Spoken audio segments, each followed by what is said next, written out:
sommes dans le secret de notre chambre, Seigneur, tu nous connais mieux que nous-mêmes, Seigneur. Tu es le seul capable de réjouir nos cœurs comme tu le fais chaque jour. Merci parce que, d'abord, on nous dit, vous entendez parler de bruit de guerre, et nous entendons parler de guerre, de virus, de choses comme ça, mais Seigneur, ta parole nous dit ici que votre cœur ne se trouble pas. Et ce matin, Seigneur, nous voulons venir, non pas avec un cœur troublé, mais avec un cœur reconnaissant, parce que, Seigneur, tu as tout payé la croix, Seigneur, afin que, un jour, Seigneur, nous puissions être avec toi dans ton ciel de gloire. En attendant, Seigneur, nous voulons fixer le regard vers toi, afin d'être rayonnants de joie. Seigneur, merci pour mes frères, merci pour mes sœurs, merci pour ton serviteur. Merci pour ta parole qui sera annoncée tout à l'heure. Parce que, Seigneur, elle ne peut être comparée à autre chose. C'est une parole vivante, Seigneur Jésus. Elle nous fait du bien, Seigneur, elle nourrit notre âme. Merci, Jésus. Amen.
Oh Seigneur, comment ne pas te remercier, Seigneur. Merci Jésus. Pour ta grandeur, pour ta magnificence, Seigneur. Et te remettre tout, Seigneur Jésus, entre tes mains. Toute cette journée, Seigneur Jésus, et les jours à venir, Père éternel. Que tu puisses y régner, Père éternel. Que tu puisses émaner de ta grandeur, Père éternel. Que ton amour puisse s'épandre, Père éternel, dans nos cœurs et dans nos vies, Père éternel, Seigneur Jésus. Dieu Tout-Puissant. Je te bénis, Père, pour tout ce que tu fais chaque jour dans nos vies, Père. Oh Seigneur Dieu, tellement de bénédictions, tellement de grâce, Seigneur Jésus. Seigneur Jésus, tu nous donnes tellement, Père éternel. Tu es le Dieu de bénédiction, mais surtout, Seigneur Jésus, tu es un Dieu qui écoute ses enfants. Alors je te remercie pour toutes ces prières exaucées, Père. Je te remercie, Père éternel, pour toutes celles que tu as entendues, Seigneur Jésus. Au nom de Jésus que nous t'avons prié, Père éternel, Seigneur Jésus. Amen. Nous allons aussi ici ce matin, tous ensemble, Seigneur, tu dis vraiment merci, Seigneur, parce que c'est vrai, Seigneur, que c'est ta grâce, Seigneur, c'est ta grâce qui nous sauve. Amen. Seigneur, c'est toi qui nous construis sur les vies, Seigneur, c'est toi qui nous relèves, Seigneur. C'est toi qui viens nous rechercher quand nous tombons, Seigneur, quand nous pleurons et quand nous sommes gais, Seigneur. Tu te réjouis, Seigneur, de notre gaieté, notre joie, Seigneur. Avec nous.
Amen. pour le don de ta vie, Seigneur, pour nous, Seigneur, pour nous libérer, Seigneur, de nos chaînes. Merci, Seigneur, pour la guérison, Seigneur, que tu as apportée dans ton peuple, Seigneur. Amen. Merci parce que nous savons qu'aujourd'hui, tu es vraiment parmi nous, Seigneur Jésus. Nous sommes là pour te louer, Seigneur Jésus. Nous sommes là pour t'adorer, Seigneur mon Dieu. Merci parce que tu es un papa formidable et je n'en aurais pas voulu d'autre que toi, Seigneur Jésus. Merci. Gloire à ton nom. Amen. Amen.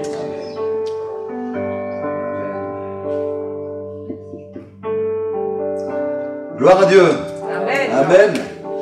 On est vraiment heureux de nous retrouver ensemble avec une partie de l'église présente et une autre partie sur le net, tablette, smartphone, pardon. Et on est très heureux parce que le Seigneur est présent au milieu de nous. Amen. Et on est très heureux aussi parce que c'est l'anniversaire de notre frère Fabrice, 35 ans. Fabrice, 35 ans, je crois, du coup, laisse le doute. Alléluia. Je n'ai pas de cheveux blancs, oui. Mais on est très heureux de se retrouver ensemble et je bénis le Seigneur parce que ma sœur Anne-Marie, il y a quelques instants, parlait de se réjouir dans le Seigneur.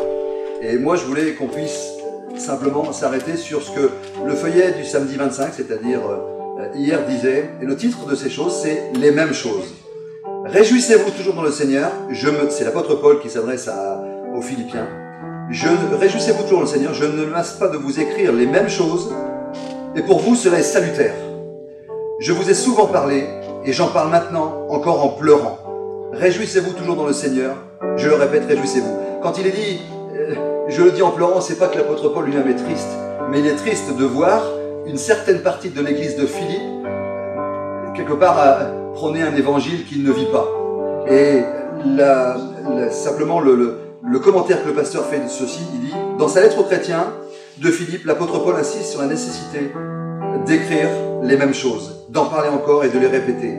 Certains enseignements, car il juge que cela est salutaire. Salutaire, ça veut dire que c'est bon pour notre salut, bien évidemment. Il nous arrive parfois de nous lasser des mêmes choses. Et je crois que reconnaissons qu'effectivement, c'est le cas. Car nous aimons les nouveautés et le monde nous en propose un petit peu tous les jours. Et notre société de consommation fait tout pour nous inciter continuellement au changement. Dans le désert, certains Israélites s'étaient lassés de la manne. Nos yeux ne voient que de la manne, on en a marre. Ils ne voyaient pas ce miracle de Dieu tomber de la manne du ciel dans le désert, ça ne les étonnait même plus, ils en avaient marre. Nos yeux ne voient plus que de la manne. Quant aux Galates, ils étaient passés à un autre évangile, plus moderne, plus adapté à leur époque. Or, il est bon de ne pas se conformer à l'ère du temps et de conserver les mêmes choses, celles qui ont insufflé à la première Église sa force, sa vitalité et son autorité. Gardons les mêmes armes, les mêmes valeurs sur les bases de l'Église de Christ. Ne nous lassons pas de ces mêmes choses que Dieu nous a données et posons-nous cette question, les mettons-nous toujours en exercice ou sommes-nous hélas passés à autre chose? Et le confinement, c'est 4-5 mois de difficultés. Le Seigneur veut certainement pas qu'on passe à autre chose. Il veut pas certainement qu'on ait un évangile dilué, une louange diluée.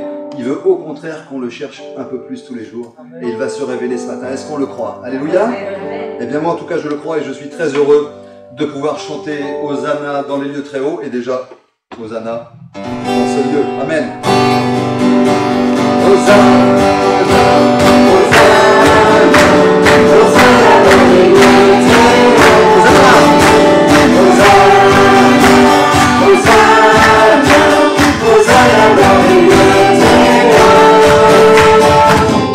Seigneur, nous t'élevons, de tout dans le louange. Sois éclaté, Seigneur, mon Dieu, Hosanna dans les lieux.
Dieu est fidèle.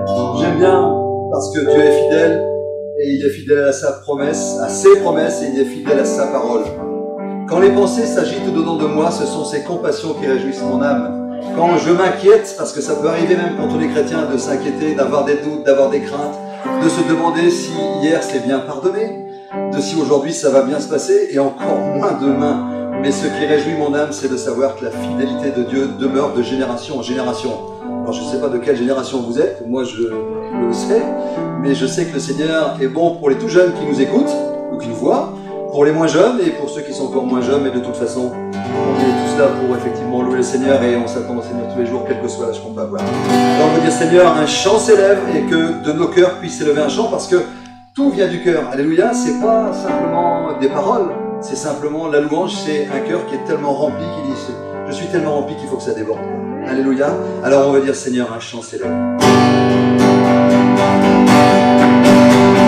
chant s'élève.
éternel, Seigneur, je célèbre ta bonté. La Bible nous dit que les bontés de l'éternel ne sont pas à leur fin, elles ne le seront jamais. Elles se renouvellent chaque matin et peut-être tu te dis, oui mais moi je vois les autres être au bénéfice de toutes ces bontés et moi pour l'instant je ne vois rien. Mais la parole de Dieu nous dit qu'effectivement Dieu fait toutes choses belles en son temps.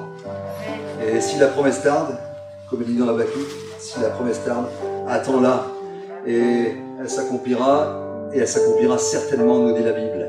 Ça veut dire que Dieu connaît ta vie, il connaît aujourd'hui tes souffrances, il connaît aujourd'hui tes attentes, il connaît les miennes, mais en son temps ce qu'il fait est parfait. Et on reprend ce chant qui nous dit « Je loue ton nom éternel, Seigneur, je célèbre ta bonté.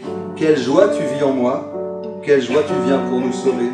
Tu viens du ciel sur la terre montrer la voie. » Et quand on veut suivre la voie de Dieu, effectivement, eh bien, on se lève le matin, on est en paix. On entend des choses aujourd'hui qui vont pas, mais c'est pas être un illuminé d'être chrétien. C'est de savoir que nos vies sont entre les mains de Dieu et que rien ne peut nous arriver sans que Dieu soit au courant. Et j'aime bien ce qu'un jour, serviteur de Dieu, je ne sais pas si c'est l'autre pasteur qui un jour l'a dit, mais ça aurait pu. Il a dit Dieu n'a pas besoin de post-it. Moi j'ai besoin de post-it partout et encore j'oublie des choses. Mais Dieu n'a pas besoin de post-it pour se souvenir comment et quand il doit te bénir. Alors, prends ce chant et dis Seigneur, je loue ton nom éternel ce matin.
Seigneur, que chaque jour je marche, Seigneur Jésus, et que j'ai quelqu'un sur qui compter. Vraiment, Seigneur. L'homme, Seigneur, c'est vrai, on a une famille, Seigneur. Une magnifique famille que tu nous as donnée, Père. Mais Seigneur, elle est faillible, Seigneur. Mais toi, tu es vraiment infaillible, Seigneur. Merci, Jésus. Et je veux te dire merci pour être là chaque jour pour nous, Seigneur. Amen, Seigneur. Amen. marches à nos côtés, Seigneur. Et tu le dis dans ta parole, Seigneur, que jamais tu nous délaisseras, jamais tu nous abandonneras, Seigneur. Et ta parole est la vérité, car tu es un Dieu qui ne ment pas. Tu es Dieu, Seigneur, par-dessus tout, Seigneur. C'est toi qui nous as fait, c'est toi qui nous as créés, Seigneur. Alors merci, Seigneur. Merci d'être là, jour après jour à nos côtés, nuit après nuit, Seigneur. Nous savons que tu veilles, Seigneur, et que jamais tu ne seras fait. Amen. Alors gloire à ton Saint-Nom, merci, Seigneur. Et merci pour tes grandes bontés, Seigneur, pour ta miséricorde, pour ta fidélité, pour le pardon de nos péchés, Seigneur. Merci, Seigneur. Merci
dit ce matin, je suis là.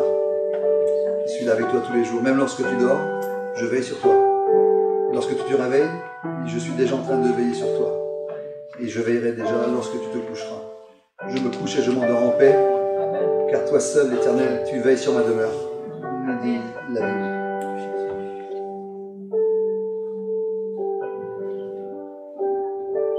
Merci pour ta grâce infinie, Seigneur.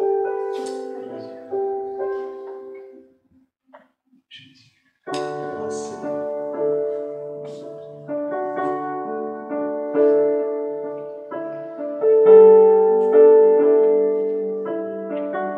Nous avons tout reçu par grâce.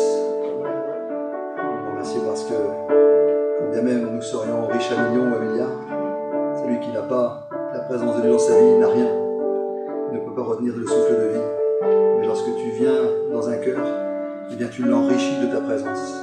Et ça vaut bien plus que de l'or, Seigneur.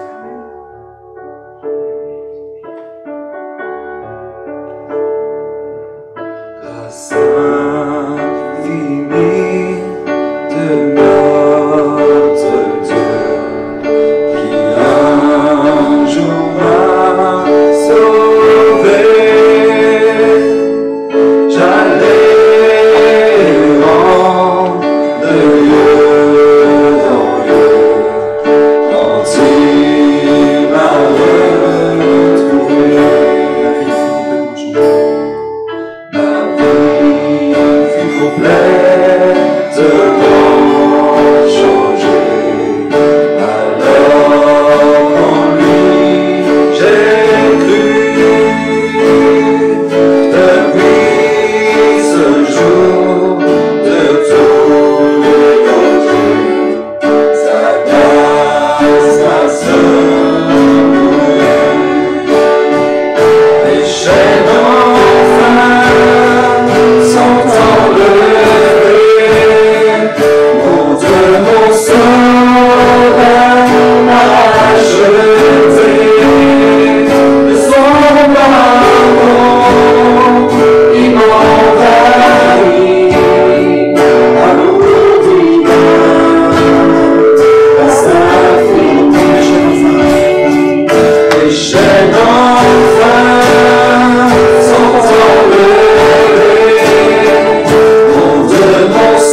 nos pensées parfois nous amènent bien loin. Et on va reprendre simplement quand on dit mes chaînes enfin sont enlevées. Le Seigneur ne veut pas que tu te lèves tous les jours avec les mêmes inquiétudes. Il veut que tu te lèves tous les jours avec les mêmes promesses qu'il a laissées dans sa parole il y a plus de 2000 ans. Et ces promesses sont oui, amen, elles s'accompliront certainement. Dieu n'a pas de chouchou comme on disait dimanche dernier. Donc les promesses de Dieu sont pour toi ce matin, mais quelque part, mets ta foi en action. Mets ta foi en action. Dis Seigneur, ce matin, mes chaînes de pensée, mes chaînes de crainte, ce qui dure dans ma vie depuis des années, eh bien, Seigneur, je crois qu'en un instant, eh bien, tu peux les enlever. Mes chaînes ce matin sont enlevées. Toutes chaînes. Seigneur a tout pouvoir. Tout pouvoir m'a été donné dans les cieux et sur la terre, la Bible nous dit. Alléluia. Les chaînes sont enlevées. Mon Dieu, mon sauveur m'a racheté. De son pardon, il m'envahit. Amour divin, la sainte vie. Ce matin, les chaînes sont enlevées. Mon Dieu, mon sauveur m'a racheté.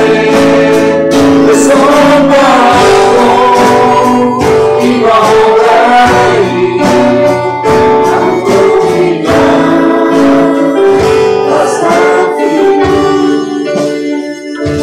Amour divin, grâce infinie.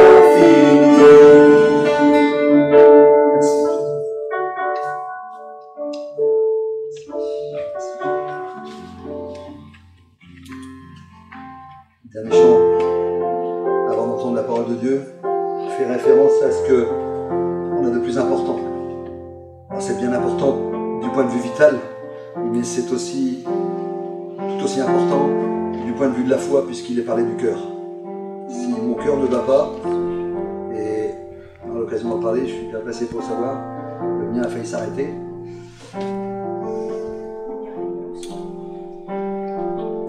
Mais le plus important, c'est le cœur que l'on manifeste pour Dieu. Dieu a tant aimé le monde qu'il a donné son Fils unique, afin que Pascal, et tu peux y mettre ton prénom, et si tu es derrière cet écran, tu dois y mettre ton prénom, et tu dois y mettre ton prénom, afin que quiconque croit en lui ne périsse pas, mais qu'il ait la vie éternelle. Et on peut dire au travers de ce chant, Seigneur, que mon cœur soit comme un cœur pur, que mon cœur soit comme un cœur bien disposé à te louer, un cœur pas disposé à regarder ce qui se passe dans ce monde, parce qu'on n'a que des mauvaises nouvelles. Mais c'est parce que la Bible nous dit, le Seigneur n'est pas venu pour qu'on ait des inquiétudes sur l'inquiétude, mais simplement, le Seigneur nous dit ce matin, garde ton cœur plus que toute autre chose, car c'est de lui que viennent les sources de la vie. Raison pour laquelle un cœur qui bat est un cœur qui te rend vivant, mais un cœur qui est bouillant pour Dieu est un cœur qui va te donner d'être rayonnant de joie quand bien même les vents sont contraires. Et comme on disait il n'y a pas longtemps, quand Jésus était dans la barque et que les disciples se sont affolés, et c'est vrai qu'il y a de quoi s'affoler, une petite barque comme une coque de noix, dans une mer déchaînée, etc. Et il a fallu juste un seul mot de la part de Jésus pour calmer la tempête. Et si tu le crois par la foi, le Seigneur te dit, je vais te donner un seul mot pour ta vie à partir de maintenant. Mais je veux prendre toute la place dans ton cœur ce matin. Oh Dieu, fais en moi un cœur pur. Oh Dieu, crée en moi un cœur pur. Renouvelle en moi un esprit bien disposé. Oh Dieu, fais en moi un cœur pur. Le Seigneur ce matin. Oh Dieu, fais en moi un cœur pur.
Alléluia.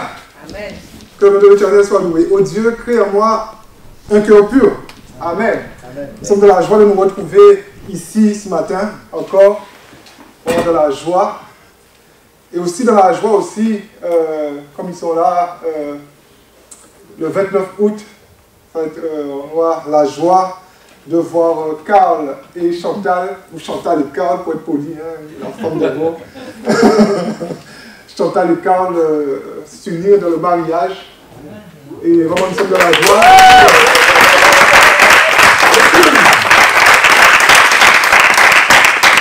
C'est un périlleux, avec voilà, toute la crise, beaucoup de changements, beaucoup de complications, mais voilà, on arrive à destination petit à petit. Alléluia. On aura aussi la joie aussi de voir Marianne et Bernard aussi le 12 août, septembre. Le 12 septembre, qui vont se marier. Par contre, je dois prendre quand même parce que ça va être à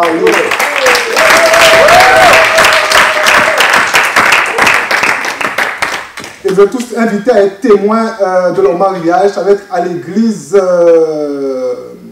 de Wallers, Saint-Va,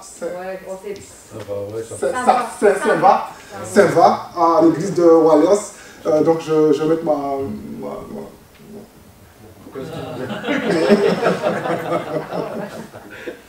Alléluia.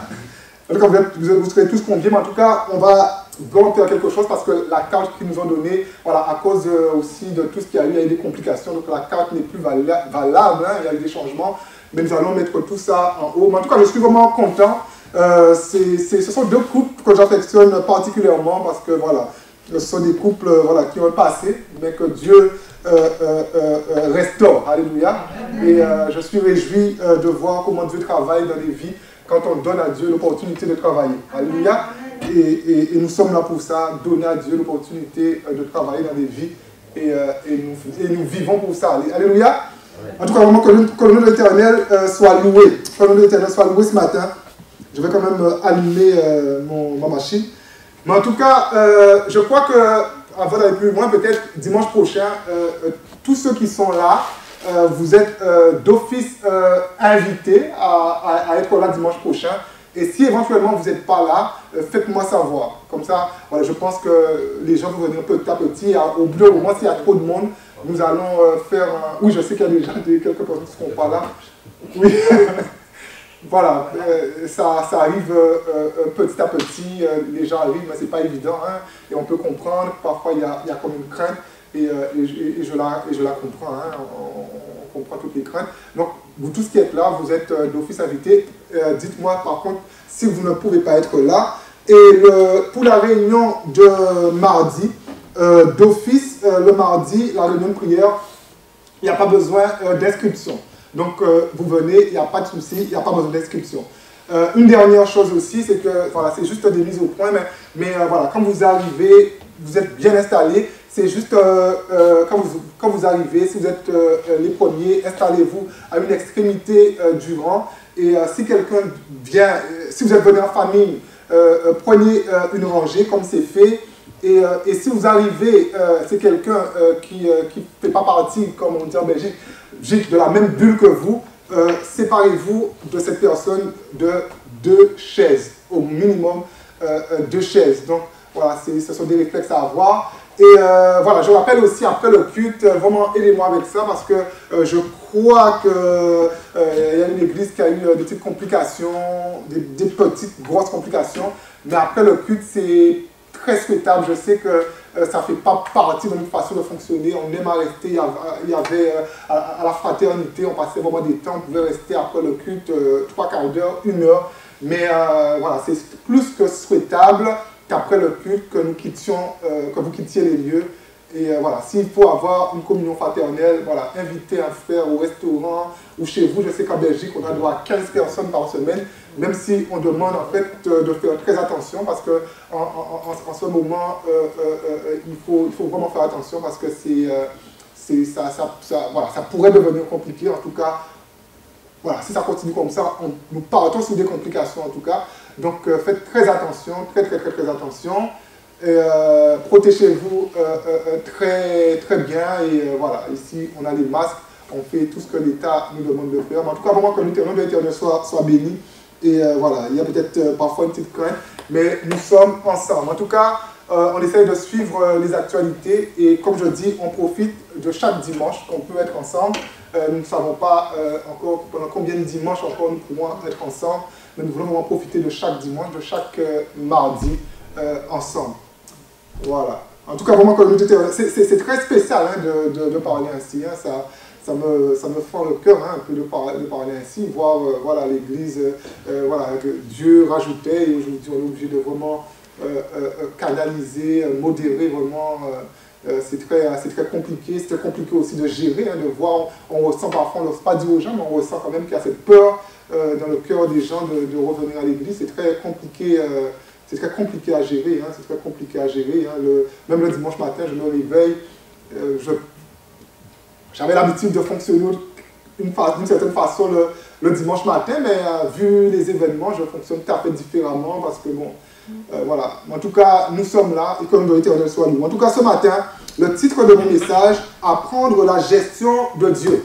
Apprendre la gestion de Dieu et ce message, voilà, j'avais fait toute espèce de scénario. Je m'étais dit qu'après le confinement, qu'on allait se revoir, j'allais prêcher des messages sur la restauration, j'allais essayer de fortifier l'église, voilà, il y avait toute espèce de scénario, mais quelque part, nous nous fortifions autrement. On va lire la Matthieu 13, apprendre la gestion de Dieu, Matthieu 13, à partir du verset 24. Matthieu 13, à partir du verset 24.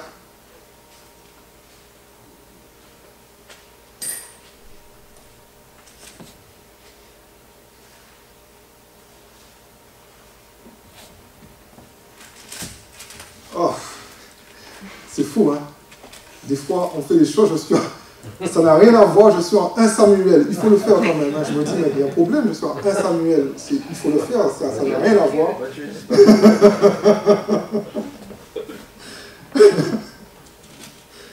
Voilà, 1 Samuel 13, à partir du verset... Matthieu 13, que Dieu fasse grâce. Tu prêches sur Samuel, là. Non, oui. À partir du verset 24 jusqu'au verset 30, et ensuite nous allons lire l'explication que donne Jésus de la parabole plus bas, à partir du verset 36. 24 à 30, il leur proposa une autre parabole, il leur dit: le royaume des cieux est semblable à un homme qui a semé. Il leur explique que le royaume des cieux est semblable à un homme qui a semé une bonne semence dans son champ. Ça, c'est le royaume des cieux. On l'identifie à un champ. Mais pendant que les gens dormaient, son ennemi vint et sema quoi dans ce même champ, pas dans un autre champ. C'est-à-dire que quelque part, on peut dire dans le royaume, hein, je veux dire, il faut pas, mais quelque part dans le même champ, l'ennemi vient, pendant que les gens dormaient, son ennemi vient, sema de l'ivraie parmi le blé et s'en alla. Lorsque l'herbe eut poussé et donné du fruit, l'ivraie parut aussi. Les serviteurs du maître de la maison vinrent lui dire: Seigneur, n'as-tu pas semé une bonne semence dans ton champ? D'où vient donc qu'il y a de l'ivraie? Il leur répondit: c'est un ennemi qui a fait cela. Et les serviteurs lui dirent: veux-tu que nous allions l'arracher? Et Jésus répond: non, dit-il, de peur qu'en arrachant l'ivraie, vous ne déraciniez en même temps le blé. Laissez croître ensemble, l'un et l'autre, jusqu'à la moisson. Et à l'époque de la moisson, je dirai aux moissonneurs, pas vous, pas moi, pas l'Église, pas des chrétiens zélés, mais moi, je dirai aux moissonneurs, à l'époque de la moisson, pas avant. En attendant, on laisse tout pousser ensemble, arrachez d'abord l'ivraie et liez-la en gerbe pour la brûler, mais amassez le blé dans mon grenier. À partir du verset 36, alors il renvoya la foule et entra dans la maison, Ses disciples s'approchèrent de lui et souvent, c'est dans l'intimité vraiment que Jésus a tendance à dire certaines choses à ses disciples. Ses disciples s'approchèrent de lui et dirent, « Explique-nous la parabole de l'ivraie du champ. » Il répondit, « Celui qui sème la bonne semence, c'est le Fils de l'homme. Le champ, c'est le monde. Le monde que Dieu a créé. Le monde que Dieu a fait. Et la bonne semence, ce sont les fils du royaume. L'ivraie, ce sont les fils du malin. L'ennemi qu'il a semé, c'est le diable. La moisson, c'est la fin du monde. Les moissonneurs, ce sont quoi? Les anges, pas nous. Or, comme on arrache l'ivraie et qu'on la jette au feu, il en sera de même à la fin du monde. Le Fils de l'homme enverra ses anges, pas nous, qui arracheront de son royaume tous les scandales et ceux qui commettent l'iniquité, et ils les jetteront dans la fournaise ardente, je le redis, pas nous, où il y aura des pleurs et des grincements de dents. Alors les justes resplendiront comme le soleil dans le royaume de leur Père. Que celui qui a des oreilles pour entendre, entende. Comment Dieu puisse bénir sa parole ce matin. Vraiment que Dieu puisse bénir sa parole ce matin. Et aujourd'hui, j'ai envie, Dieu nous apprend à gérer. À gérer en fait le monde dans lequel il nous a mis. Et souvent, en fait, si nous ne faisons pas attention, on a, par excès de zèle, vite fait, échoué. Je crois que nous sommes des gestionnaires des champs de Dieu, mais les bons gestionnaires, frères et sœurs, sont ceux qui vont suivre les directives de leur maître et rien d'autre. Et quand vraiment Dieu puisse nous faire grâce de suivre les directives de notre maître et rien d'autre. Et ce texte, frères et sœurs, est une parabole. Alors, il ne faut pas trop chercher d'explications dans les détails, mais à la fois, les explications sont dans les détails. Ce que je veux dire ici, en fait, les paraboles, il faut être équilibré pour essayer de les interpréter. Mais, et d'ailleurs, Jésus lui-même a déjà donné l'interprétation. Mais pour réellement comprendre ce texte, il faut faire, je crois vraiment, il faut faire marche arrière dans le livre de la Genèse. Il faut aller dans le livre de la Genèse.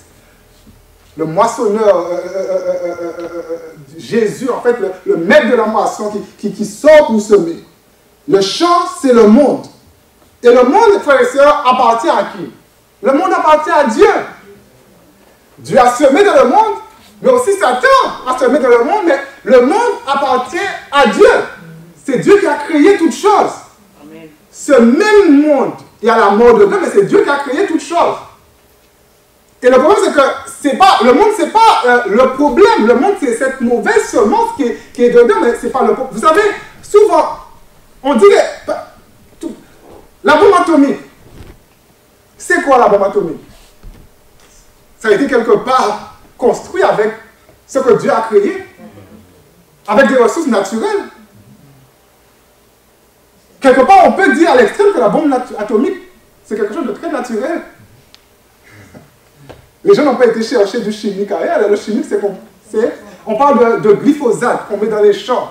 Et pendant tout un temps, mon père qui est agriculteur, il a pulvérisé dans ses champs de canne à sucre avec la pompe, sans masque, sans rien, le glyphosate. Et plusieurs amis de mon père, on sait que c'est à cause de ça, ils sont décédés aujourd'hui avec des problèmes de prostate.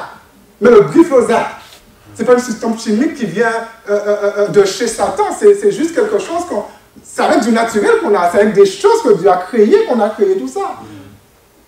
Et le problème, c'est une question de gestion, mais on ne va pas rentrer dans cette partie-là, mais c'est comment on gère les affaires de Dieu. On peut faire beaucoup de choses, mais le bon sens. Dans le jardin d'Éden, frères et sœurs, vous savez, quand je comprends ce texte, je réalise quelque part que le monde que souvent l'Église a mis de côté a reçu aussi bien la bonne semence de Dieu que la mauvaise semence de l'ennemi.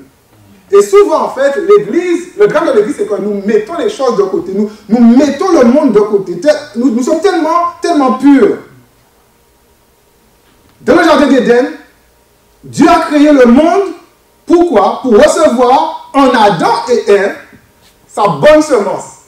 Dieu a créé le monde pour mettre en Adam et Ève la vie. Vous me suivez? C'est ceux qui supportent le jardin d'Éden. Il a mis en Adam et Ève, mais son ennemi, le diable, est venu et a semé l'ivraie. L'ivraie qui est la mort, en utilisant Adam et Ève pour faire rentrer le péché dans le monde que Dieu lui-même a créé. Et quand on demande à Jésus, Doit-on alors arracher cet ivraie que le diable a mis dans le jardin d'Éden? Il répond, non. Peur qu'en arrachant l'ivraie, que vous déraciniez le blé. Et dans cette parabole, Jésus est en train d'expliquer à ses disciples comment gérer le monde dans lequel ils sont. Nous sommes dans le monde, frères et sœurs, mais nous ne sommes pas du monde. Et nous devons gérer cette économie que Dieu nous a confiée. Nous sommes dans le monde, mais nous ne sommes pas du monde. C'est-à-dire qu'il y a une mentalité, en fait, qui ne doit pas s'imprégner en nous, mais nous sommes, frères et sœurs, des fois, en fait, nous sommes plus liés au monde que ce que nous croyons. Et parfois, en fait, l'église est sur la montagne, pendant que dans la vallée, il y en a qui meurent. Pendant que dans la vallée, il y en a qui souffrent. Mais nous sommes dans la montagne. On ne se mélange pas à eux. Tellement de prédications prêchées, une espèce de prédication séparatiste. On doit se séparer du monde. Toute une théologie de la séparation du monde. Mais là, Jésus dit dans la parabole, laissez-les, parce que si vous les déracinez, vous êtes vous-même en problème.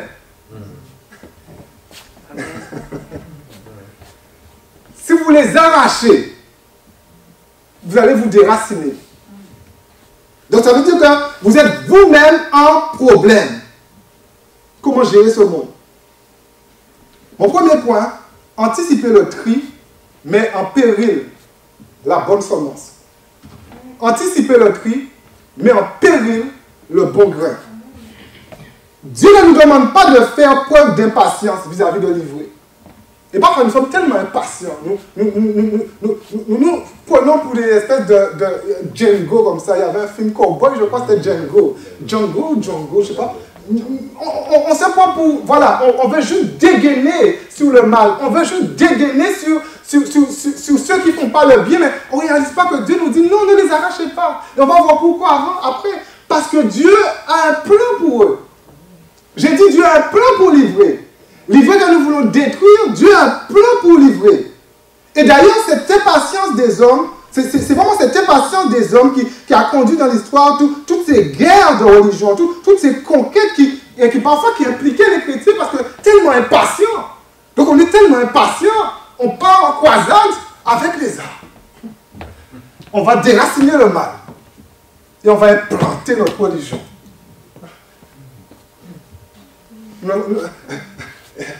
L'appellation chrétienne a probablement fait avant d'autres religions qu'on méprise.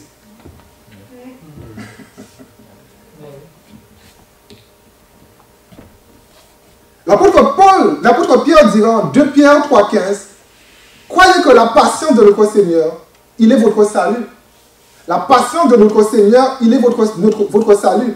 Et ce texte s'adresse à des chrétiens, mais nous pourrions l'adresser quelque part à l'ivraie, juste en le modifiant un peu. Et je crois que nous allons nous restaurions dans la pensée de Dieu. Croyez que la patience de Dieu est en vue de votre salut. Croyez que la patience de Dieu est en vue de votre salut. Nous allons parler de l'ivraie tout à l'heure, mais j'aimerais que nous réalisions à quel point que nous sommes liés à l'ivraie. Si de la parabole, Jésus dit que si vous arrachez l'ivraie, vous allez déraciner en fait le blé. Ça veut dire en fait qu'ils sont liés. Plus liés que ce qu'on pense. Les choses sont plus liées. Nous sommes plus liés aux autres. Nous sommes plus liés à notre voisin qui ne connaît pas Dieu. Nous sommes plus liés à celui qui fait les 400 coups que ce que nous pensons. Et si nous les déracinions, si nous les arrachons, nous allons nous déraciner avec. Quand on lit ce texte, vouloir anticiper le tri nous met en tant qu'Église en danger. Il faut faire preuve de patience, frères et sœurs. Il faut faire preuve de patience. Il y a parfois chez les chrétiens un sentiment de vouloir éradiquer le mal. Mais quelque part, les chrétiens veulent éradiquer le mal à leur propre sauce. Les chrétiens veulent éradiquer le mal avec leur propre force. C'est parce que Dieu nous demande. Un texte que j'ai utilisé pendant le confinement qui se trouve en Matthieu 24 à partir du verset 6. Ce texte nous décrit vraiment les conséquences de l'ivraie sur le monde dans lequel nous sommes. Matthieu 24, à partir du verset 6 jusqu'au verset 10. Il dit, vous entendrez parler de guerre et de bruit de guerre.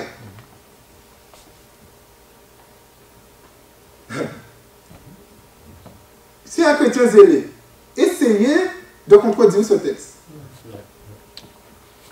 Empêchez. Vous êtes zélés? Empêchez-moi d'entendre des guerres et des bruits de guerre. On veut éradiquer le mal. Gardez-vous d'être troublés, c'est tout. Car il y a encore des gens à sauver. Il dit une nation va s'élever contre une autre nation. Et un royaume contre un autre royaume. Chrétiens zélés, s'il y en a. Arrêtez ça. Il y aura en divers lieux des famines et des tremblements de terre. On pourra dire des plaies, des maladies, des épidémies, des pandémies. Tout cela ne sera que le commencement des douleurs. Mais ce ne sera pas encore la fin. Et je crois que de ce ne sera pas encore la fin, c'est parce que nous avons encore quelque chose à faire. Alléluia. Nous avons encore quelque chose à faire. Au lieu de, nous ne nous rassemblons pas pour critiquer le monde, pour critiquer peut-être nos amis qui vivent des situations complètement compliquées dans le monde, pour critiquer nos voisins. Nous ne nous rassemblons pas pour ça, mais nous nous rassemblons parce que nous réalisons qu'il y a quand même quelque chose encore à faire, parce que ce n'est pas encore la fin. Il y a un espoir. Tout cela ne sera que le commencement des douleurs. Alors, on vous livrera au tourment et on vous fera mourir et vous serez haïs de toutes les nations à cause de mon nom. Alors, plusieurs succomberont et ils se trahiront, se haïront les uns les autres. La plus grosse erreur, oui, mais ce ne sera pas encore la fin. Mais ce ne sera pas encore la fin. La plus grosse erreur qui s'est glissée dans l'Église, c'est d'avoir développé une croyance qui consiste à dire que les chrétiens doivent se séparer des mauvaises semences, quand Dieu nous demande d'apprendre à vivre avec. Frères et sœurs, Dieu va nous libérer un jour de tout ce système. Mais ne cherchons pas à nous libérer de ce système, alors que Dieu nous demande de rester dans ce système, parce qu'il a une mission pour nous dans ce système. La méchanceté augmente autour de nous. Frères et sœurs, si nous sommes prêts à recevoir la qualification de Dieu, Dieu doit nous qualifier par son esprit pour que nous puissions briller au milieu de la méchanceté. Et quelque part, nous devons apprendre à ne pas fuir, à ne pas chasser les gens de nous. Et parce que l'Église a anticipé le tri, l'Église quelque part s'est mise en péril. Ce que nous sommes censés influencer, nous nous sommes séparés d'eux. Et nous ne savons plus comment être la lumière que Dieu nous demande à être. Beaucoup de églises aujourd'hui font des jeûnes de prière d'une semaine pour les âmes. Mais dans ces mêmes églises, on prêche. Ne les fréquentez pas. Arrêtez de jeûner, hypocrite. Jeûne d'une semaine pour les convertis. Mais dans ces mêmes églises, on leur prêche, ne les fréquentez pas. Nous, on prêche, on les fréquente, mais que Dieu nous donne les ressources afin que ce ne soit pas eux qui nous influencent, mais que ce soit nous qui les influençons. Amen. Ça, c'est le message. Ils ont besoin de nous. Et nous ne sommes pas là pour faire un tri. Que la lumière a du mal à être lumière, frères et sœurs, il y a un problème. Certains ont développé vraiment toute une théologie légaliste pour excuser ce tri que le diable les a inspirés de faire. Toute une théologie légaliste. La Bible dit ça, la Bible dit ça, la Bible dit ça. Non, Jésus a dit que laissez-moi avec les gens de mauvaise vie un petit peu. Et nous disons le contraire. Oui, la Bible veut nous protéger de certaines choses. Mais quelque part, frères et sœurs, nous ne sommes pas au pays des bisounours. On ne peut pas prêcher un message. Non, on doit aller quelque part dans la gueule du loup parce qu'ils sont là. Et Jésus a décidé en fait de nous laisser là. Et nous a dit en fait de laisser le mal tranquille.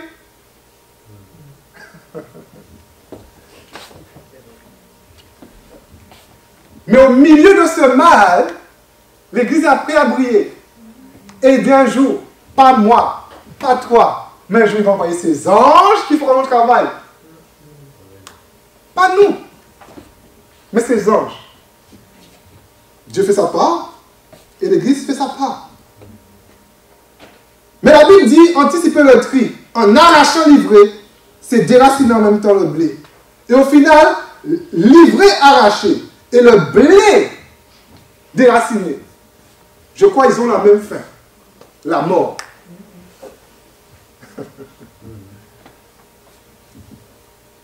parfois, à force de vouloir arracher, livrer autour de nous, on meurt. On meurt spirituellement. Le Saint-Esprit ne peut plus nous remplir.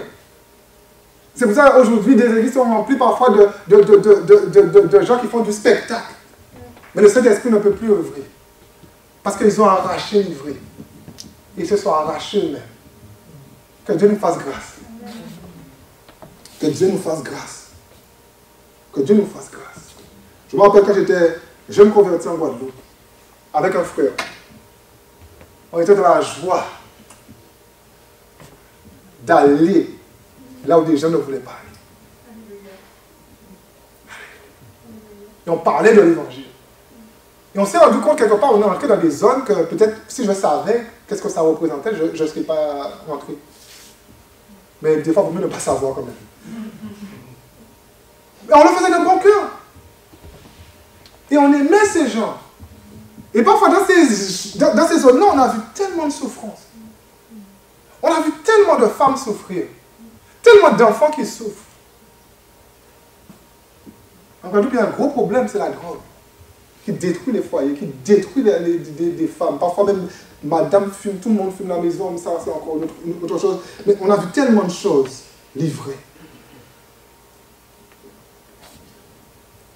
Beaucoup de chrétiens, je disais, se sont mis en péril, sont morts spirituellement, parce qu'ils ont arraché l'ivraie qui était autour d'eux. Plus de relations à la cafétéria avec les collègues. J'ai pu avoir de relations avec eux, à la cafétéria, plus de relations avec les collègues. Livré, ça. C'est le monde. Je vais entendre trop de choses dans mes oreilles. Mais que Dieu nous protège de ces choses. Et confrontez-les eux-mêmes. J'ai entendu tellement de bêtises quand je travaillais. Des collègues qui ils expliquaient dans les détails ce qu'ils faisaient avec leur madame. C'est irrespectueux. Mais je restais. Je restais. Et après, petit à petit, en fait, le dialogue se faisait et tout. Quelque part, ils disaient... Parfois, des gens m'ont demandé, mais comment toi, tu es chrétien?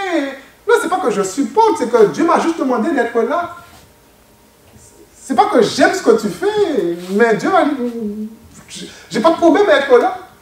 Je me rappelle quand j'étais plus jeune, je vous ai dit ça, mais je me retrouvais parfois dans des... Franchement, je ne sais pas comment je faisais, je l'ai déjà raconté, mais je me suis retrouvé parfois dans des chambres de quoi, peut-être 9 mètres carrés, avec des gars en train de fumer du shit.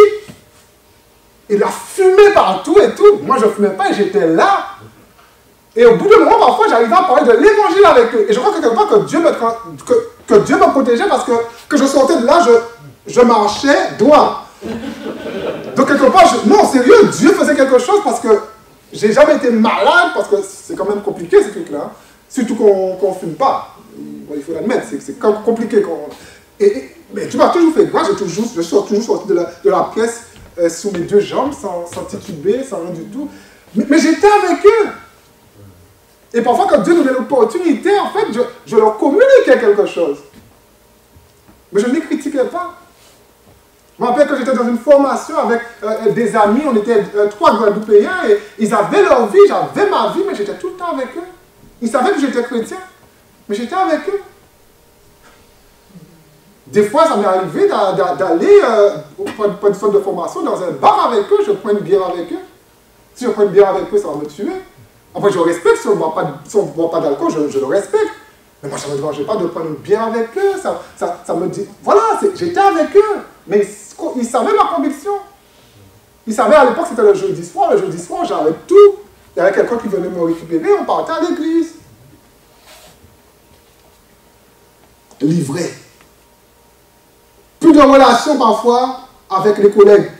Parce que quelque part, on s'est tellement coupé. Plus de relations, il y a des chrétiens, plus de relations avec les parents.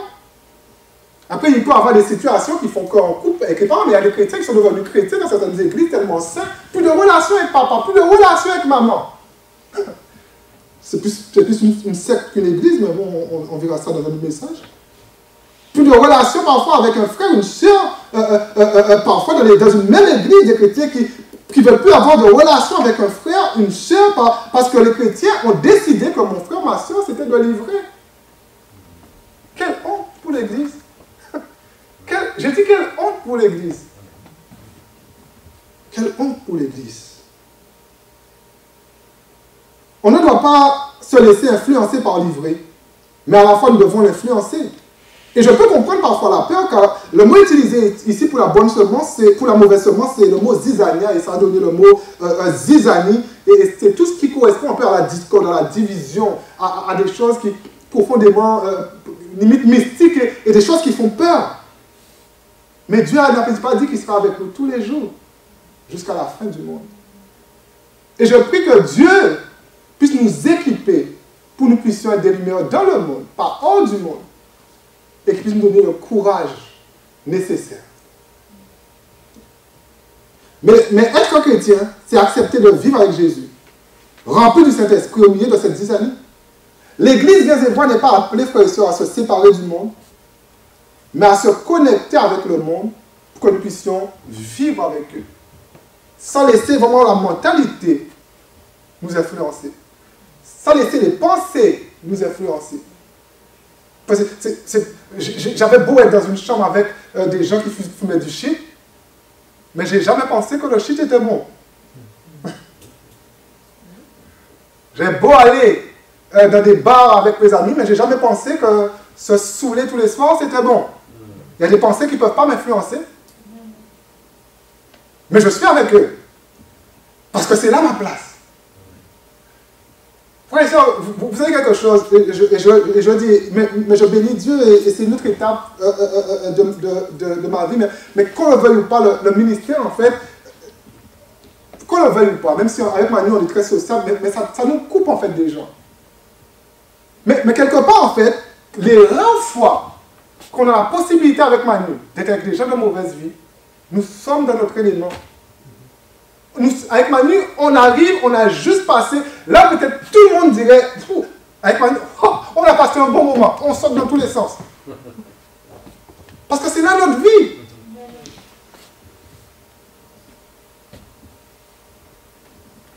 Dans le livre des Actes des Apôtres, Dieu a donné à l'Église son Saint-Esprit pour une seule raison, pour qu'elle reste dans le monde, pour briller. Nous ne tuons pas en nous, ne nous tuons pas, je dirais, en nous séparant du monde, mais laissons Dieu nous remplir de son esprit, afin que nous puissions être la vie là où il y a la mort. C'est ce que Dieu nous appelle à être. Mon deuxième point, un appel à ne pas faire plus que ce que Dieu nous demande de faire. Un appel à ne pas faire, j'ai plus ou moins dit des éléments de ce point, mais un appel à ne pas faire plus que ce que Dieu nous demande de faire. Ce ne sont pas... ce n'est pas nous qui changerons les choses en faisant des tris. Dieu choisira ses serviteurs et ses serviteurs seront des anges.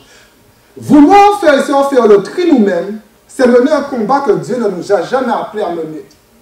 Vouloir faire le tri nous-mêmes, vouloir arracher l'ivraie nous-mêmes, c'est mener un combat que Dieu ne nous a jamais demandé de mener. Et si nous menons ce combat, et si nous menons un combat que Dieu ne nous a pas demandé de mener, nous sommes voués à l'échec. Nous sommes voués à échouer simplement. La question que nous devons nous poser ce matin, est-ce que l'Église ne se serait-il pas parfois trompée de combat? Ou alors, si je dois être peut-être un peu plus souple, est-ce que certains chrétiens ne se seraient-ils pas trompés de combat? Une vie chrétienne, frères et sœurs, épanouie, est une vie dans laquelle nous ne faisons ni plus ni moins que ce que Dieu nous demande de faire. Et Dieu nous demande de ne pas faire de tri. Dieu nous demande de ne pas arracher l'ivraie. On ne se pose pas de questions, on n'arrache pas l'ivraie, on vit avec eux. Alléluia. On est capable de dire l'ivraie, je t'aime de l'amour du Seigneur. Alléluia. Je suis ton ami, ivraie. Alléluia. On va prendre un café, ivraie. Ne menons pas des combats que Dieu ne nous demande pas de mener. La question que nous devons nous poser ce matin, est-ce que nous ne sommes pas trompés de combat? Dieu nous a dit de ne pas commencer à faire de tri, mais qu'il va s'en charger. Pourquoi certaines personnes dans leur témoignage, frères et sœurs, disent que lorsque je suis entré à l'église, dans une église évangélique, on a tous entendu ça peut-être, mais beaucoup, c'est dans le témoignage de beaucoup de gens. Pourquoi certaines personnes disent en 2020, lorsque je suis entré là pour la première fois dans une église évangélique, je me suis senti juste jugé. Vous avez jamais entendu ça? Il y a comme moi? Et quand je suis entré dans une église évangélique, je me suis senti jugé. Je suis entré avec mon jean déchiré, mais je me sentais jugé. Mais je vais ailleurs avec mon jean déchiré, je ne me sens pas jugé. Je suis entré dans l'église avec mes piercings. Je me sentais jugé, je vais ailleurs, je ne me sens pas jugé avec mes piercings. Je suis entré dans l'église avec des tatouages sur tout le corps. Je me suis senti jugé à cause de mes tatouages. Mais quand je vais ailleurs, je ne me sens pas jugé. Frères et sœurs, vous pensez que Dieu va empêcher à quelqu'un d'entrer en ciel pour un piercing, pour un tatouage, pour un jean déchiré, pour... Non. Soyons. Et là, nous faisons le tri. Et les gens sont... frères et sœurs, les gens ne sont pas dupes. Les gens le sentent quand ils ne sont pas les bienvenus dans une église. Ça se sent. Ils savent qu'ils ne sont pas les bienvenus et ils savent qu'ils ne vont pas venir deux fois. Non, je rigole avec ça, mais c'est un livre très nerveux. Hein. Ils savent qu'ils ne sont pas les bienvenus et ils savent qu'ils ne vont pas venir deux fois. Là, je ne vais pas venir deux fois. Je vais continuer à aller dans mon bar. Je vais continuer à aller me shooter en Hollande. Mais là, non, je ne viens plus. Je me suis senti jugé. Pourquoi? Parce que beaucoup de chrétiens, même parfois sans se rendre compte, ils ont développé une attitude où je trie. Ils font ce que Dieu ne leur demande pas de faire. Dieu dit, venez à moi tel que vous êtes, mais ils disent, sois parfait, et ensuite tu viendras à l'église. Non, mais des chrétiens fonctionnent comme ça. Sois parfait, ensuite tu viendras à l'église. Ça ne correspond pas à ma façon de voir. Enlève ton piercing, ensuite tu viendras, parce que... Enlève tes tatouages, ensuite tu viendras.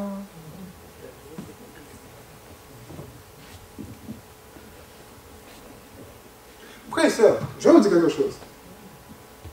J'ai rencontré des chrétiens en feu. Des mecs chrétiens en feu. Avec piercing. J'ai rencontré des chrétiens en feu. Avec tatouage. J'ai rencontré des chrétiens en feu. Avec jean déchiré.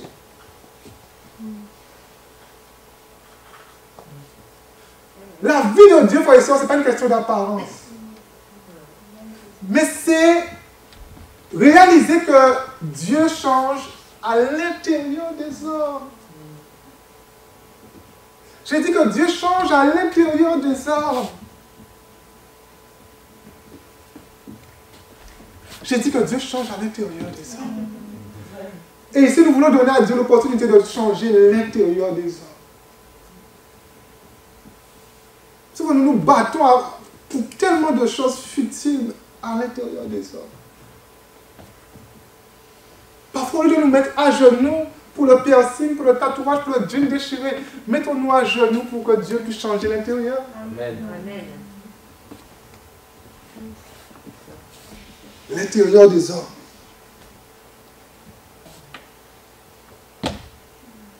Venez à moi. Dieu dit parfois, si tu viens à moi, je vais te restaurer. Mais parfois, les chrétiens vont dire, non, restaure-toi d'abord, ensuite tu viendras à l'église.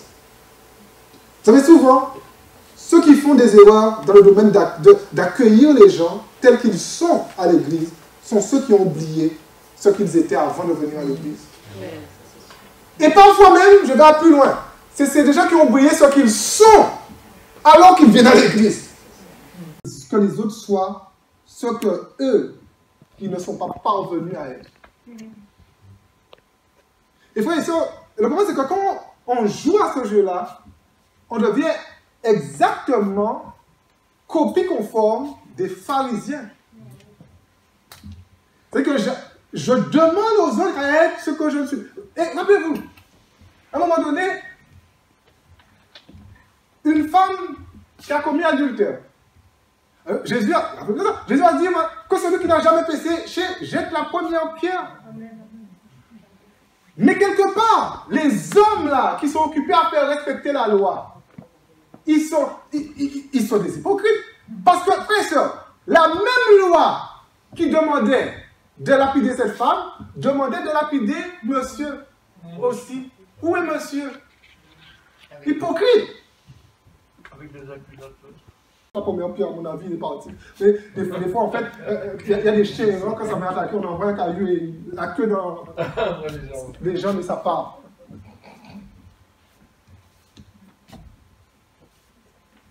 Mais nous ne voulons pas être de ceux-là. Nous voulons vraiment être cette église qui accueille. Je me rappelle, une fois, j'étais dans une église à Marseille et j'avais passé un bon moment dans cette église. Je n'avais pas encore commencé mes stages pastoraux et je prêchais un soir dans cette église. Et là arrive un monsieur, en fait, on avait distribué des tracts dans toute la ville. Et un monsieur arrive avec son chien. Et là, je vois en fait quelqu'un aller vers lui et je dis ça pue. Et là, je cours, je dis bonjour monsieur. Comment allez-vous? Il y a une place à l'extérieur de la chaise et votre chien sera bien en classe de luxe. Et le gars est entré. Et le gars a entendu l'évangile avec son chien dans l'église.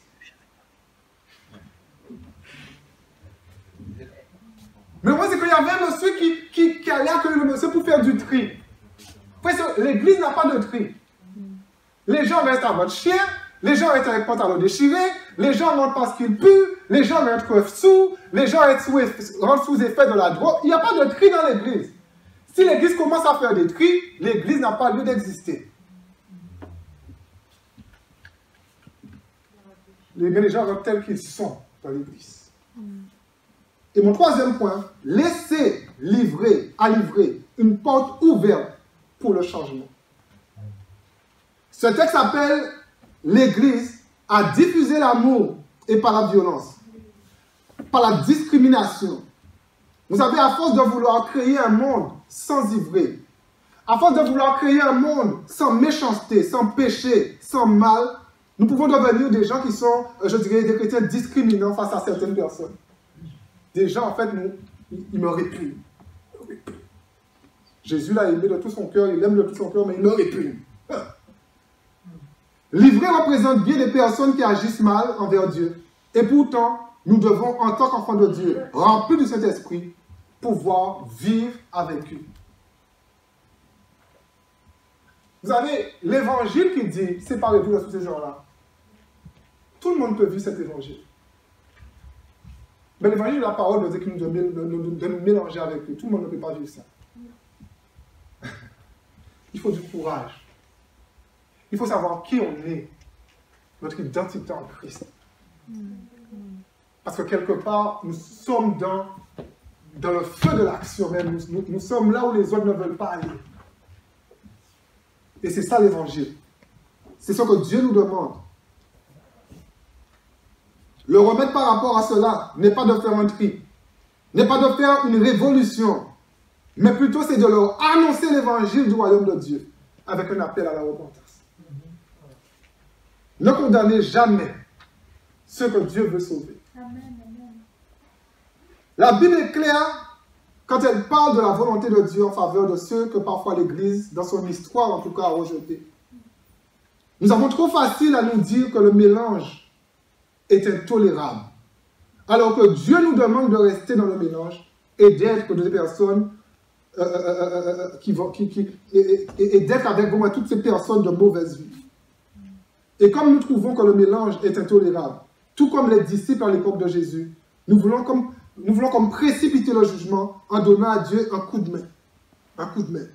Au temps convenable, Dieu va missionner des anges pour arracher l'ivrée. Mais pour l'instant, frères et sœurs, c'est le temps de la grâce. Un temps dans lequel Dieu, l'ivrée, peut, au contact de l'évangile, être transformé en blé. C'est le miracle.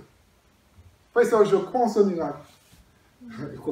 Je crois en ce miracle où l'ivrée peut miraculeusement être transformé en blé.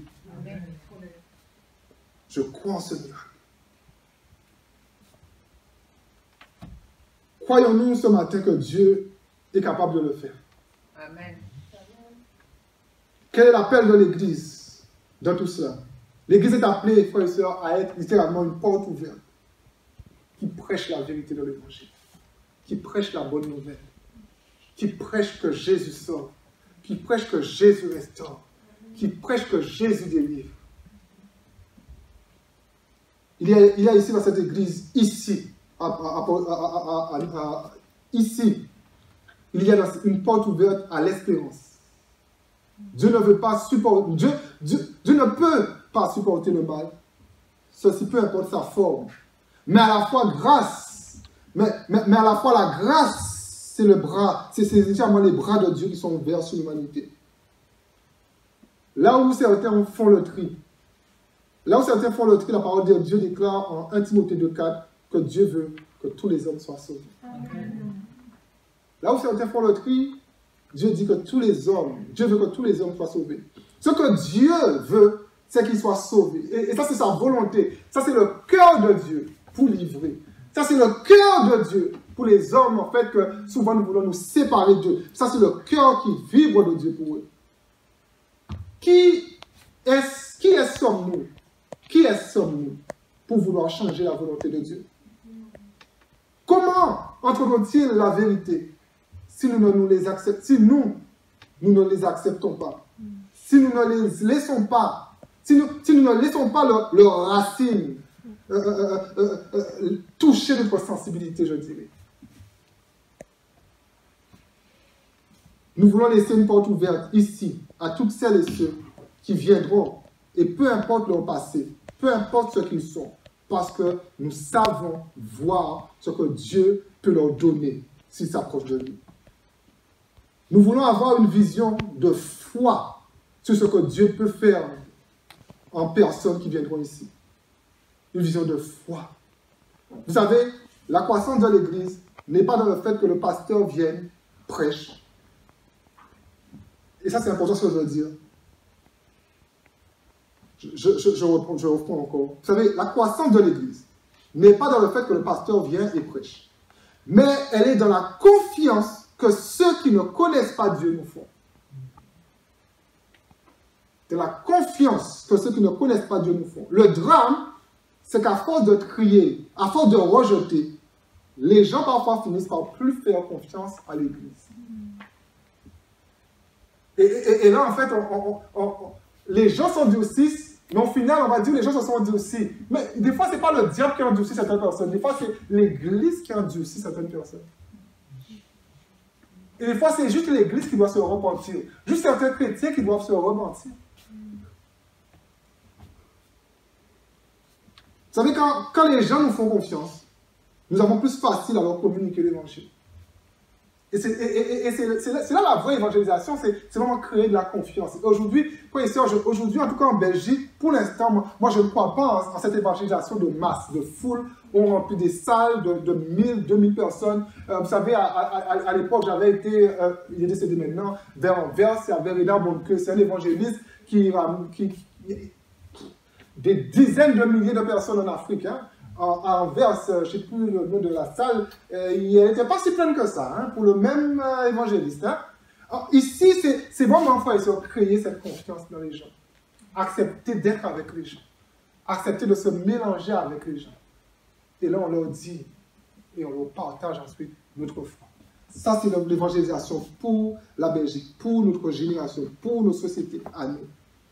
Je vais dire autrement, couper les gens de nous, c'est les couper de la bonne nouvelle que nous avons pour eux, qui pourrait changer leur vie. Et je vais conclure. Le message de ce matin nous interroge sur quel cœur avons-nous pour ceux que Dieu aime. Et ce matin, on va vraiment sonder nos cœurs. Quel cœur que j'ai pour ceux que Dieu aime. J'ai découvert en préparant ce message que nous pouvons voir, nous pouvons voir la santé spirituelle d'un chrétien à comment il va traiter les pécheurs. Les frères et sœurs, plus le chrétien sera faible, plus il va rejeter les pécheurs. Que quelque part, en fait, il ne réalise pas en fait que Dieu l'a qualifié pour affronter ce genre de situation. Et parfois, en fait, frères et sœurs, quand on accepte de vivre ce genre de situation, on ressent tellement riche. On ressent tellement béni. On ressent vraiment ressourcé. Il y a vraiment quelque chose qui se passe. Il y a vraiment... On est béni. Nous travaillons avec Dieu pour sauver. Mais notre mission, frères et sœurs, n'est pas d'éradiquer le mal. C'est très proche, hein? Mais ce texte, en fait, nous dit que nous travaillons avec Dieu pour sauver, mais notre mission n'est pas d'éradiquer le mal. Un jour, Dieu va envoyer quoi? Des anges, la parole de Dieu dit. Pas nous. Il va envoyer des anges pour enlever vraiment tout cet ivraie, pour enlever ce mal au temps de la moisson. Nous devons vivre avec. Et au temps opportun, Dieu va envoyer ses messagers, mettre un terme au mal. En attendant, nous voulons voir, frères et sœurs, des hommes et des femmes être sauvés, être délivrés de la puissance du mal. Alléluia. Je ne sais pas si c'est un message de reprise, si c'est un message adéquat de reprise pour aujourd'hui, mais c'était vraiment fort sur mon cœur de vous porter ça ce matin. Comment Dieu puisse nous fortifier ce matin. Et comment Dieu puisse nous donner vraiment son courage. Et comment nous puissions entendre Dieu nous dire parfois, n'aie pas peur. N'aie pas peur. N'aie pas peur du voisin. N'aie pas peur de la voisine. N'aie pas peur du collègue. Alléluia. N'aie pas peur. N'aie pas peur du collègue. Que Dieu puisse nous fortifier ce matin. Amen. Seigneur de grâce, de miséricorde, nous bénissons, Seigneur, ton nom. Merci, Seigneur, pour ta parole. Et Seigneur, quelquefois, Seigneur, ce serait tellement plus simple de se dire, Seigneur, que nous voulons rejeter. Rejeter, Seigneur, ceux qui ne partagent pas, Seigneur, parfois nos convictions. Mais dans cette parabole, Seigneur, tu nous demandes, Seigneur, de rester avec eux. Et quelque part, Seigneur, tu nous dis, si nous les arrachons, le danger, c'est que nous puissions vraiment nous déraciner avec. Et une plante déracinée ne peut pas vivre. Mais Seigneur, nous voulons être vraiment ces chrétiens vivants, Seigneur. Ces chrétiens remplis de ta gloire, remplis de ton esprit. Remplis, Seigneur, de ta présence. Et Seigneur, même si l'environnement est hostile, fais-nous cette grâce, Seigneur, de nous fortifier tous les jours. De nous remplir, Seigneur, de ta force tous les jours. Parce que l'hostilité sera là, mais toute ta parole, ce ne sera pas encore la fin. Seigneur, donne-nous du courage. Ne voulons pas, Seigneur, baisser les bras, Seigneur, dans la difficulté. Mais nous voulons, Seigneur, continuer à avancer. Et Seigneur, peut-être que pour l'instant, Seigneur, c'est tellement difficile, Seigneur, avec tout ce qui se passe, Seigneur, toutes les normes, Seigneur, peut-être toute cette reprise. Mais Seigneur, peu importe ce qui devrait, Seigneur, arriver. Deuxième vague, troisième, quatrième vague. Seigneur, garde-nous. Et fais de nous, Seigneur, tes serviteurs, Seigneur, malgré l'adversité. Seigneur, tu nous as dit que toutes ces choses, Seigneur, arriveraient. Mais Seigneur, au milieu de toutes ces choses, Seigneur, tu cherches un homme, tu cherches une femme. Tu cherches un jeune, une jeune, même un enfant, Seigneur, pour publier, Seigneur, ta bonne nouvelle. Et Seigneur, ce matin, Seigneur, nous voulons te dire, nous voici. Qualifie-nous, Seigneur. Qualifie-nous, Seigneur. Qualifie-nous, Seigneur, pour porter à l'ivrogne, Seigneur, ta bonne nouvelle. Qualifie-nous, Seigneur, pour porter au drogué, Seigneur, ta bonne nouvelle. Qualifie-nous, Seigneur, pour porter à la prostituée, ta bonne nouvelle. Mais qualifie-nous, Seigneur. Seigneur, nous te demandons pardon, Seigneur. Pour toutes les fois où peut-être, Seigneur, nous aurions jugé ce que toi tu es. Pardon, pour toutes les fois où nous avons jugé, nous n'avons pas peut-être réalisé, Seigneur, que ce que nous avons jugé, ce que nous avons mis de côté, tu nous avais destiné, Seigneur, à un ministère puissant. Seigneur, ce matin, Seigneur, ouvre nos vies, ouvre nos cœurs, Papa. Avec, Seigneur, que nous puissions recevoir. Et que nous puissions apprendre, Seigneur, à apprécier, Seigneur, ce que tu as créé tel qu'ils sont. Que Que ton nom, Seigneur, soit loué, béni, au nom puissant de Jésus.